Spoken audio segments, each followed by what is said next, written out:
we write code which doesn't change the existing code.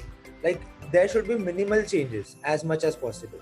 That because if you're doing a change, that should be the enhancement, not like we have to backtrack and again improve that part and come to this part. Write a code and which is easy for the theme developers. In our case, the theme developers test the code, and also for the user, which is the student, so helping them to submit. So user experience also matters.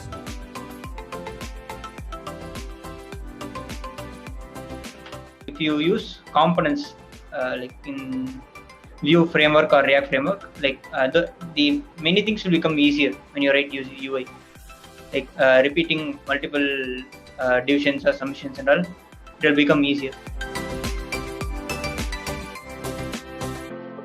First, make a basic schema and then decide all the requirements which your project will need, and then start making those things.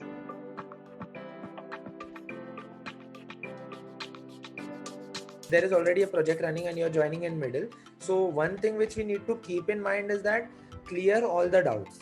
Don't just start working, because if you start working, you build a thing, then you come to know that this was a doubt which was not cleared, and then you realize and you have to go back again. So better than that, take 1 to 2 days, understand the complete project, run examples. There are always examples present in the project. Run examples, see what you are facing, what issue you have, what doubt you have, be it the silliest of doubt, but get it clear.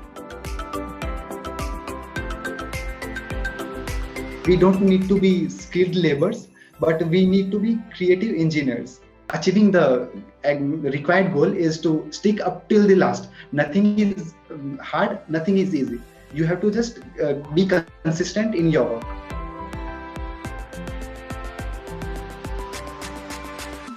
Whatever I have used are pretty new to me. Means everything which I have used are almost new to me. So I learned the thing and started working on it, and bit by bit I completed the whole thing. So I recommend to not fear about any particular thing. When you fear, you just don't try.